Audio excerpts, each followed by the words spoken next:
Warahmatullahi wabarakatuh. Rahayu, rahayu, rahayu. Om Swastiastu. Om Swastiastu, Mas Yunus. Selamat pagi. Selamat pagi. Selamat pagi. Oke teman-teman, pada kesempatan hari ini, ya kan, saya ditemani dengan Pak Gede Sentana. Pak Gede Sentana ya, mohon maaf Pak. Pak Gede Sentana ini saya perkenalkan nih. Ini beliau peserta RK private pertama kali teman-teman. Jadi sekarang sudah ada banyak sekali, ya kan. Beliau pertama kali. Nah dari sekian pertama kali itu, saya baru ketemu lagi 1 tahun ya. 1 tahunan Pak. 1 tahun ya. 1 tahun baru ketemu lagi di sini. Saya sekarang berada di villanya beliau, resortnya beliau, dan beliau juga mempunyai taman wisata namanya Taman Bidadari. Taman Bidadari. Tepatnya di Pemutaran. Desa Pemutaran Bali. Desa Pemutaran Bali, teman-teman. Buleleng ya. Buleleng Barat. Buleleng Barat. Nah, ini teman-teman ya. Kalau mau wisata, udah ke Pak Gede aja. Ini tempatnya luar biasa, apalagi tamunya semua bule Pak ya. Ya. Bule. Kita targetnya adalah domestik, tetapi bulenya bonus. Kebanyakan bule sekarang malah. Padahal targetnya itu domestik. Domestik, ya. Berarti bulenya itu setelah pandemi ini dibuka, kita anggap bonus, tetapi banyak sekali, lumayan. Anggap bonus padahal lebih banyak. Lebih besar Pak. Iya. Bonusnya lebih besar ya. Bonus yang lebih besar ya, harusnya seperti itu. Oke teman-teman, kemarin kebetulan kita mengadakan RK di Denpasar, ya, RK di Denpasar. Ternyata adiknya Pak Gede, terus teman-temannya Pak Gede juga banyak yang ikut. Setelah itu saya langsung datang ke tempatnya Pak Gede di Pemutaran Buleleng Barat. Pemutaran Buleleng, ya. Saya takjub sekali dengan ceritanya Pak Gede ini. Setelah saya tanya, karena dari beberapa teman-teman RK yang pertama di situ apa ya, tidak puas. Ada yang tidak puas karena ya malumlah karakter orang Indonesia Pak ya. Mungkin masih terkena karakter instan Pak. Ya. Padahal kalau kita mengetahui di dunia ini tidak ada yang instan. Bahkan mie instan Pak, itu enggak instan loh ternyata. Dibuatnya proses panjang ya. Nah, dibuatnya sangat proses panjang. Beli ke toko, ke warung gitu kan. Ya. Dibawa pulang, direbus lagi. Merebus air, terus dimasukkan, baru bisa diublek, baru bisa dimakan. Nah, itu aja yang labelnya mie instan. Iya. Apalagi kalau kita dalam keadaan terpuruk, keadaan susah, mau instan itu belum ada kayaknya. Bahkan memelihara pesugihan pun nggak mudah Pak ya. Harus banyak kayaknya ya, banyak perjuangan juga mereka. Banyak perjuangan juga ya. Oke. Jadi gini teman-teman, saya mulai bertanya nih kepada Pak Gede ini. Pak Gede, pengalaman setelah ber-RK bagaimana ini? Mungkin pengalaman mulai dari kesehatan, dari semuanya lah, terutama finansial. Jadi sebelumnya saya terima kasih untuk Mas Yunus dan tim. Sama-sama. Sudah mengarahkan saya pribadi. Sekarang yang merasakan adalah keluarga saya dan keluarga besar. Jadi sebelum saya bergabung dengan RK ini, ya dalam pandemi ini hampir 99% usaha pariwisata di Bali ini tertutup Mas. Tutup ya. Jadi terpuruk sekali. Kami orang-orang pariwisata tuh udah nggak bisa bergerak. Dari 2020 bulan Maret itu kami memang benar-benar stuck. Akhirnya banyak fasilitas, banyak amenities kami yang harus kami jual untuk bertahan hidup. Dulu saya punya mobil itu 8 Mas. Dari Innova, dari ada Elf, ada H1, ada Hi-Ace itu 8. Sepeda motor kami ada juga 8 untuk disewakan kepada bule-bule. Sepeda gayung itu, sepeda gunung itu ada 20 Mas. Ada 20. Jadi bule itu banyak sekali. Nah, ketika pandemi kita tutup total, cash flow tidak ada, kami harus bertahan hidup. Dari punya sekian sampai saya tuh beralih ke pertanian, gagal juga. itu tumbuhnya bagus tapi jualnya nggak bisa, Mas. Jualnya nggak bisa. Okay. Akhirnya juga tanam kangkung, tanam jagung, tanam cabai, semuanya gagal. Mungkin karena di sini cash flow-nya orang-orang juga sama. Sama. Jadi orang daya beli nggak ada, gitu. Jadi akhirnya iseng-iseng saya biasanya belajar pertanian dari YouTube. Dari YouTube, oke. Nah, dari YouTube tuh banyak sekali ilmu yang saya dapat, saya aplikasikan, ternyata tidak seperti yang ada gitu ya. Pada saat itu bulan Desember 2020, setelah 1 tahun terpuruk, itu mobil sama ini masih tinggal 2 diambil leasing, Mas. Jadi saya nggak bisa bayar, leasingnya datang, kita serahkan, sepeda gayung kita sudah jual, murah-murah untuk bertahan hidup, ada sepeda motor saja. Akhirnya saya baca, mencari YouTube tentang pertanian, yang muncul malah RK, Mas. Malah Mas Yunus. Tapi sebenarnya nggak nyari saya. Nggak nyari saya. Kok bisa, Pak ya? Nah, itu begitu saya buka, loh, apa sih ini orang ngomong apa sih? Kan gitu. Saya ikutin. Akhirnya saya buka lagi. Terus besoknya saya buka lagi. Nah, di sana saya mendengar itu bahwa kita harus tenang. Untuk tenang itu ya harus ikhlaskan aja semua. Ya, oke. Jadi Desember akhir itu kita jual semuanya, Mas. Kita jual semuanya itu sepeda motor nggak ada lagi. Satu, saya punya motor Honda yang tua gitu, Supra. Ya. Okay. Itu tua, satu aja. Yang sisanya itu udah leasing. Saya telepon malah, Mas ambil ini mobilnya. Saya enggak, kan diambil sama leasing. Terus saya hutang di koperasi satu mobil itu di desa sebelah, saya bawakan. Orangnya udah, Mas bawa aja gitu, saya nggak kok, silahkan dipakai. Enggak, Mas, saya biar nggak punya hutang lagi, saya kembalikan baik-baik. Ini kunci, ini STNK, ini mobilnya tuh H1. Nah, setelah itu saya merasa tenang, baru saya ikutin semua saran-sarannya di video. Iya, di video. Dari saya tidak berpikiran yang aneh-aneh, saya menutup diri untuk sementara dari sosial media, dan saya sama istri juga berkomitmen tidak pernah berpikiran yang kacau. Apapun yang ada itu yang saya nikmati, Mas. Apapun yang ada itu yang saya nikmati. Akhirnya di sana saya bilang, saya harus bisa ikut RK yang manapun itu. Nah, sebelum saya berangkat ke Kediri itu, Mas, jadi banyak sekali kejadian yang di luar dugaan. Dari bulan Desember itu saya sudah menawarkan hotel ini untuk dijual karena saya tidak mampu lagi untuk menghidupi. Saya tidak mampu untuk bayar listrik, bahkan beras pun saya tidak bisa beli. Saya makan jagung yang diselip itu selama 3 bulan. Perekonomian Bali itu memang tergantung sama pariwisata, Pak ya. Pariwisata. Beras itu sempat saya tidak punya uang. Anak saya yang kecil itu sampai uang yang recehan Rp500 itu diambilin untuk. Dan dia enjoy. Saya bilangin, kamu harus enjoy dengan ini, kamu harus terbiasa. Dan dia ambil aja berapa 1.000, 2.000 buat beli snack yang gitu. Beli jajan. Nah, pas berangkat itu, Mas, saya nggak ada sangu. Sama sekali nggak ada sangu. Akhirnya beberapa saya bilang, Anda ucapkan, Anda yakin pasti ada, kan gitu. Pasti besok adalah. Besok sore mau berangkat. Pagi itu saya dapat M-Banking tuh, ada laporan kan.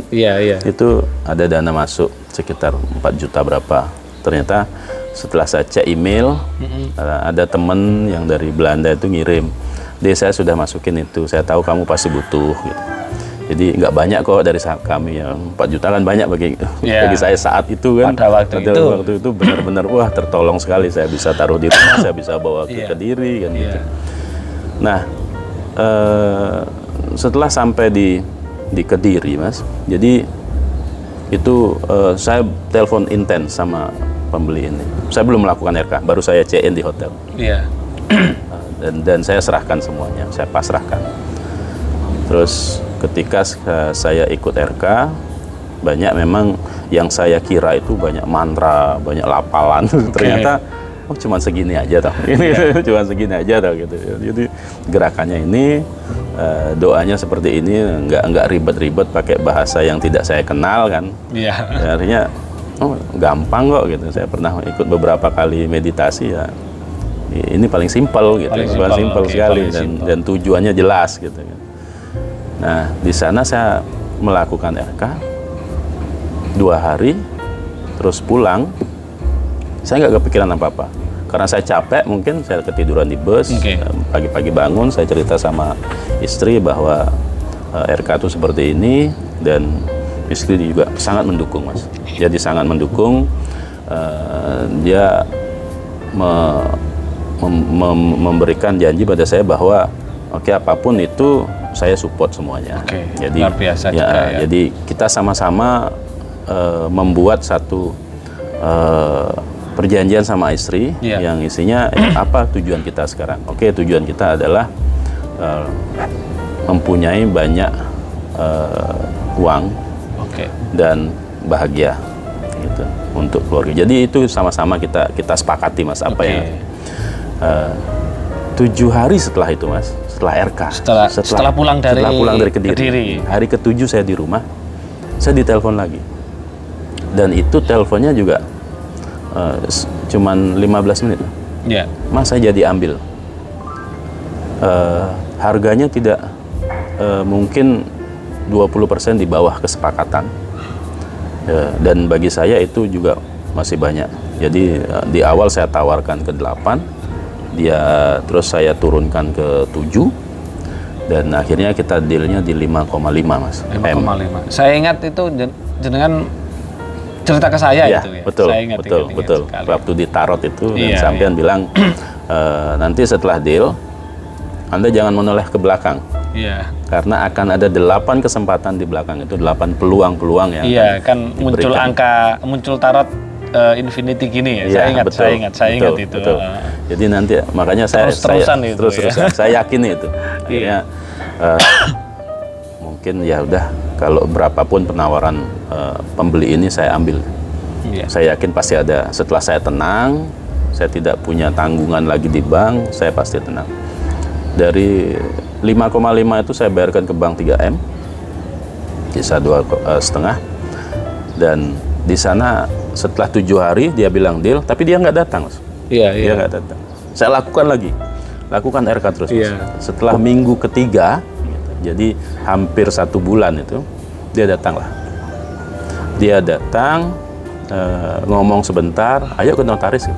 Jadi nggak ada apa-apa. Gitu. Tanpa ada basa-basi, tanpa ada tambahan, langsung ayo ke notaris gitu ya. Ayo ke notaris, kita ke bank, ambil sertifikat kamu, kita ke notaris. Jalan, kita ke notaris, deal. Kamu udah punya uang, ini saya kasih 3M dulu, setelah selesai saya kasih 2 sisanya. Kamu udah punya uang untuk sekarang? Nggak punya, Pak, kan semuanya udah habis. Ya udah, ini 500 juta buat operasional sendiri kamu, terserah mau kamu bikin apa, yang penting itu biar kamu bisa melakukan hal kewajiban-kewajiban kamu. Nah, pulang dari sana kita juga 1 minggu saya menangis, Mas. Saya nggak rela properti yang saya berintis dari awal tuh terjual dengan istri saya juga sedih sekali. Cuman saya terus melakukan RK. Dari sana saya dapat ketenangan. Dari sana saya tidak, biasanya kalau istri ngomong apa, anak sudah bertengkar di luar rumah, itu saya marah-marah, Mas. Tapi pada saat itu marahnya anak-anak, tengkaran anak-anak indah ya gitu. Jadi mereka anak-anak nanti ketawa lagi, ya itu yang saya akhirnya sadar lihat, bahwa masa-masa itu nggak akan terulang lagi. Masa anak-anak bertengkar itu tidak akan pernah terulang lagi. Betul. Jadi nggak perlu marah ya. Nggak perlu marah gitu. Kenapa sih harus marah gitu? Terus istri saya juga senang melihat. Biasanya saya baru bangun tuh muka saya udah masem gini kan, karena banyak beban kan. Nanti di mana ada tamu, gimana caranya bayar kredit atau apa gitu. Nah, itu kita bangun biasanya, Mas, santai, ketawa gitu. Kadang candaan sama istri, dan dia rasakan itu mungkin waktu di awal-awal nikah kali ya. Setelah nikah beberapa tahun gitu nggak pernah lagi. Tidak kabar lagi, terus menemukan lagi gitu. Jadi baru bangun, halo sayang, minta kopi, yang gitu-gitu kan, bahasa-bahasa seperti itu. Jadi ketenangan yang pasti sehat, Mas. Setiap malam saya berkeringat melakukan itu. Yang pasti sehat. Dan setelah saya mendapatkan jalan ini untuk melunasi semua beban, jadi saya dikasih kesempatan lagi. Jadi pertama dia kesulitan, orang ini mau investasi di pabrik, dia kesulitan dengan perizinan segalanya, ya akhirnya mempercayakan semuanya pengurusan kepada saya. Akhirnya dia bilang ini pabrik besar yang ada di Tangerang, dia pindah ke Bali, dan Mas Gede nanti jadi personalia saya, ya berapa gaji kita di personalia Tangerang itulah nanti untuk Mas Gede gitu. Saya berarti besar itu nanti kan. Simbol infinity yang ada di tarot itu terjawab satu. Terjawab satu. Habis itu 3 bulan kemudian dia bawa teman. Pak Gede, ini teman saya mau cari hotel. Kamu belikan hotel, urus lagi gitu. Ya udah gitu, kita cari-cari, disepakati. Sekarang itu hotel yang kita beli direnovasi. Ya mungkin makan waktu satu tahun gitu. Dan dia mempercayakan penuh. Ini hotelnya Mas, tolong dibuat yang bagus, dananya ini. Jadi kita kerjanya di sana. Terus juga beberapa kali kita ada kesempatan pembelian rumah. Sebelumnya saya kalau beli tanah, beli rumah tuh paling nggak pernah dapat komisi dan nggak pernah ada kesempatan itu. Sekarang kita nggak nyari, Mas. Mereka datang sendiri untuk minta. Pak, saya direkomendasiin ini untuk carikan tanah, tolong bantu saya. Gitu. Jadi begitu ini tanahnya, mana foto-foto, kirim video, 3 hari udah dikirim dana, kita ke notaris, dia cuma kirim KTP aja, sama lainnya kita nggak, mungkin setelah itu deal 1 bulan baru dia datang, ini rumahnya gitu. Jadi gampang sekali. Nah di sana saya percaya bahwa peluang-peluang itu selalu ada ketika kita mendapatkan ketenangan. Betul. Nah, ketenangan itu ada ketika kita tidak punya beban. Nah, sebenarnya poinnya di situ, Pak, sebenarnya. Jadi RK itu sebenarnya hanya untuk membuat ketenangan dan sadar kalau kita manusia itu harus tenang, damai, bahagia. Disitulah yang namanya nanti uang melalui peluang itu pada datang karena vibrasinya sama. Jadi di sini kalau ikut pelatihan apapun atau datang ke paranormal atau dukun apapun langsung instan itu nggak ada. Kalau ada mungkin saya juga mau, Pak. Jadi ada berapa, Mas? Ada 1 orang, Mas, yang ikut kemarin pelatihan di Denpasar.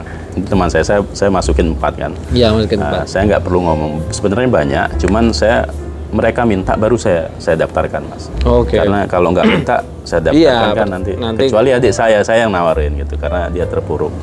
Dan saya nawarin, dan 1 hari sebelum dia jual tanah itu untuk melunasi kewajiban di bank itu beberapa bulan nggak laku-laku. Iya. 4 hari setelah itu dia cerita, Mas nggak laku-laku, mau dilelang bank, Mas. Wah, kalau dilelang di mana tinggal ini? Ya udah, kamu ikut RK ya. Apa itu, Mas? Ya udah ikut aja, nggak apa-apa deh. Yang penting kamu selesai masalahmu. Iya. Saya daftarkan, saya bayarin, dia kan punya uang untuk daftar nggak ada gitu. Saya bayarin. Nah, ketika saya bayarin sebelum berangkat RK, Mas, di DP namanya. Di DP. Kemarin 1 hari setelah pelunasan. Pelunasan, dan itu dia masih ada sisa, tanahnya masih setengah nggak dilelang oleh bank tapi dijualnya sedikit kan gitu. Jadi peluangnya selalu ada. Peluang selalu ada. Nah, ketika kita bisa mendapatkan itu, ya jalannya hanya dengan RK, Mas. Sebelumnya kita selalu berharap kan. Nah, buku Alchemist itu, saya nulisnya cuma 4 lembar, Mas. Cuma 4 lembar. Saya tulis tentang saya, istri saya, anak-anak saya, dan cucu saya. Setelah itu saya taruh, Mas, di safety box. Saya punya safety box, isinya ya buku itu aja. Karena yang bisa lihat kan istri, anak nggak boleh lihat. Jadi saya taruh safety box. Ini mungkin sudah 9 bulan saya nggak pernah lihat, Mas. Karena saya tidak mau terus menulis, saya berharap gitu. Cukup itulah dulu sementara gitu. Nanti kalau saya perlu yang tulis memang benar tulis lagi gitu. Tapi itu benar, Pak. Maksudnya benar itu gini. Kita mempunyai doa, kita mempunyai harapan, keinginan. harapan itu bagus. Tapi kalau diharap-harap, nah itu jatuhnya akhirnya. Takutnya kan saya seperti itu. Makanya saya tulis ikhlas. apa? Yang saya tulis adalah wealthy, yaitu kemakmurannya, terus kesehatannya, sama kebahagiaan. Terus sama kebahagiaan, kesehatan dan kemakmuran anak-anak saya, cucu saya. Ya, gitu. Jadi itu saya tulis semua di sana. Setelah itu saya taruh. Sampai saya melakukan RK itu, ya itu saya lewati masa untuk menulis itu. Cuman saya di RK-nya sama yang pasti 10 menit, yang dulu kan 10 menit silent practice-nya itu. Saya jalanin terus gitu. Yang jalan terus silent practice-nya itu gitu. Oke, jadi gini teman-teman, Pak Gede ini lucunya setiap orang kalau mau menjual itu pasti kan udah lepas Pak ya. Betul. Anehnya setelah dijual bukan malah lepas, tapi malah dikelola, bahkan ditambahi mengelola yang lain-lain. Ada pabrik, ada yang lain-lain. Kan aneh ya kan teman-teman. Kalau kita menjual pasti hilang gitu loh.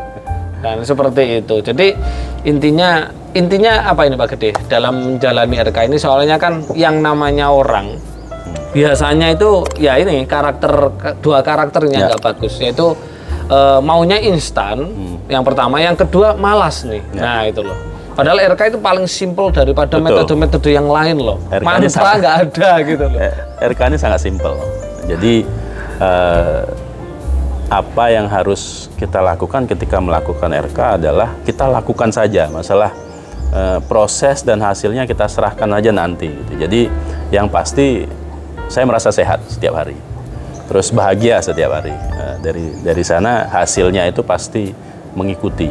Jadi hasilnya apa itu adalah setelah prosesnya itu karena hasil orang itu berbeda-beda. Gitu. Iya betul. Dari teman saya yang ada di Ngawi dalam satu grup itu, dia hasil finansialnya mungkin tidak terlalu se-ekstrim saya gitu. Tetapi dia merasakan spiritualnya bagus gitu. Jadi lobang di dada dia rasakan itu semua.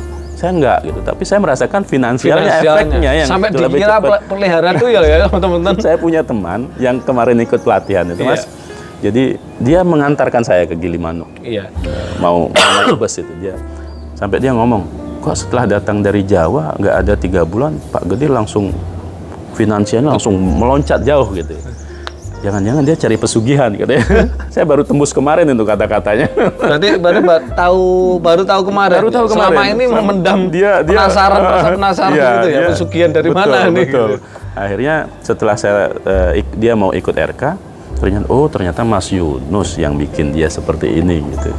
Karena dia tahu keseharian saya itu tidak terlalu serius dengan spiritual, Mas. Tapi di sini siapapun orangnya yang tekun spiritual maupun yang baru pertama spiritual pasti merasakan hasilnya. Jadi lakukan saja, nikmati semua proses-prosesnya itu. Masalah prosesnya bagaimana dan hasilnya nanti kita serahkan aja nanti. Pasti ada hasilnya. Jadi teman-teman, khususnya teman-teman Bali nih yang mau seperti Pak Gede ya silakan. Mari ber-RK Pak. Mari ber-RK.